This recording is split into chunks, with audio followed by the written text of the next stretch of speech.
അവൾക്കങ്ങനെ തിന്നും കുടിച്ച് നടന്നാ മതിയല്ലോ. മന്ദാകിനി, മാഡം ചെയ്യാൻ പറഞ്ഞ പണികളൊക്കെ ചെയ്തോ?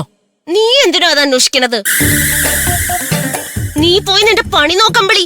പറഞ്ഞ പണിയൊക്കെ നീ ചെയ്ത് തീർത്തൊന്ന് നോക്കാൻ മാഡം എന്നെ ഇങ്ങോട്ട് അയച്ചത്. ഇവള് മാഡത്തിനെ പറക്കി കയ്യിലെടുത്തിരിക്കുകയാണല്ലോ. പണിയെല്ലാം തീർത്തെങ്കിൽ പറയണം. എനിക്ക് മാഡത്തിന് റിപ്പോർട്ട് കൊടുക്കാനുള്ളതാ. ഇവളിപ്പോ മാഡത്തിന്റെ സ്വന്തം ആള്. സ്വന്തം ആളായിരുന്ന ഞാനിപ്പോ കറിവേപ്പില. എടി അമ്പിളി, നിന്റെ കള്ളത്തരം ഞാൻ ഇന്ന് അവസാനിപ്പിക്കൂടി.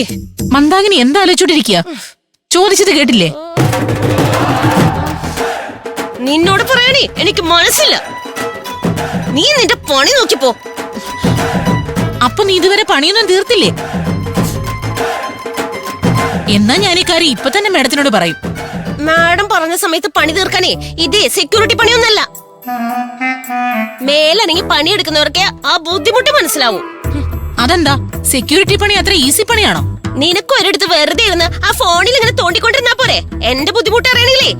നീ ഇവിടെ വന്ന് കുശിനിപ്പണി ചെയ്യണം. ഞാൻ നിന്റെ സെക്യൂരിറ്റി പണിയും ചെയ്യാം.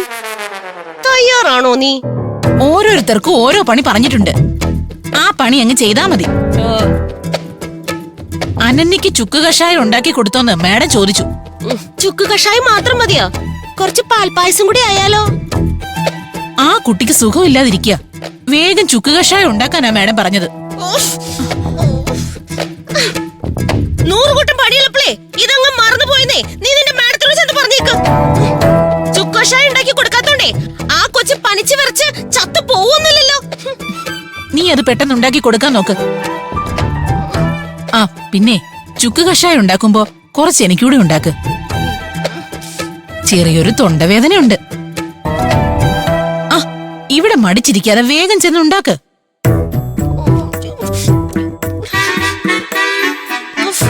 നിനക്ക് ഞാൻ കഷായല്ലടി, കാന്താരി അരച്ചു കളിക്ക് തരുന്നുണ്ട്.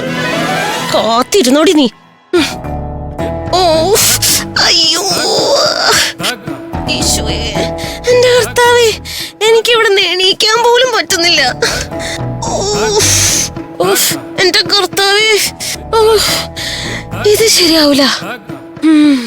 ഇവിടുത്തെ പണി ശരിയാവൂല.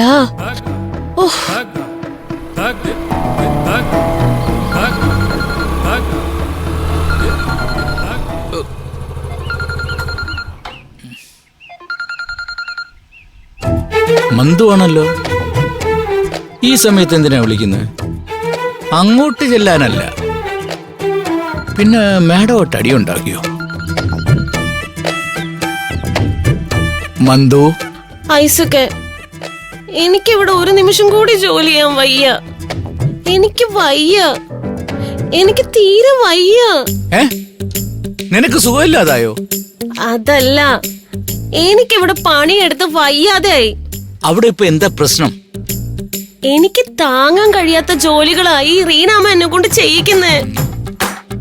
ആ അമ്പിളിയുടെ ഏഷണി കേട്ടിട്ടേ അവർക്ക് എന്നോട് വല്ലാത്ത കലിപ്പാ.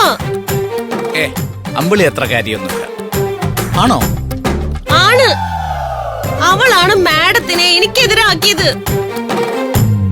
3 ദിവസം കൊണ്ട് ചെയ്യേണ്ട പണിയാ ആ റീനാമ ഒറ്റ ദിവസം കൊണ്ട് എന്നോട് ചെയ്യാൻ പറയണത്. എടി മണ്ടി, 3 ദിവസത്തെ പണി നീ ഒറ്റ ദിവസം കൊണ്ട് ചെയ്തു തീർത്താൽ ബാക്കി 2 ദിവസം നിനക്ക് വെറുതെ ഇരിക്കാമല്ലോ. ഞാൻ വീട്ടിലേക്ക് വരട്ടെ, നിങ്ങൾക്ക് പണി തരാട്ടോ.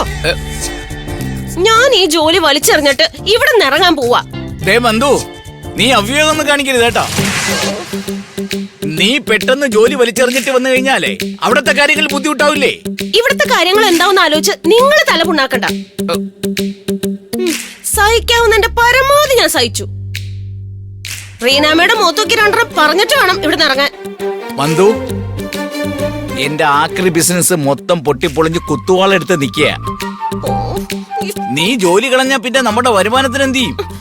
വേറെന്തെങ്കിലും പണിക്ക് പോണം. ഒരിടത്ത് നിന്നും അടിച്ചു പിരിഞ്ഞ് ഇറങ്ങി വന്ന ജോലിക്കാരിക്ക് വേറൊരു സ്ഥലത്തും ജോലി കിട്ടൂല. നമ്മൾ രണ്ടുപേരും പട്ടിണി കിടക്കേണ്ടി വരും. എന്ന് വെറുതെ ഞാനിതൊക്കെ സഹിക്കണമെന്നാണോ?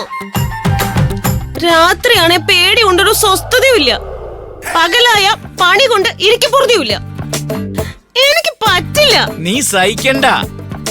ഞാനൊന്ന് ലെവലാവുന്നവരെ നീ അവിടെ ഒന്ന് പിടിച്ചു നിക്ക്. നിങ്ങളെ വിളിച്ച് ഇക്കാര്യം പറഞ്ഞതാ എന്റെ തെറ്റ്. നിങ്ങളോട് മേലിൽ ഞാൻ ഇക്കാര്യം പറയില്ല. എന്ത് ചെയ്യണമെന്നേ ഞാൻ തീരുമാനിച്ചിട്ടുണ്ട്. മന്ദു മന്ദു മന്ദു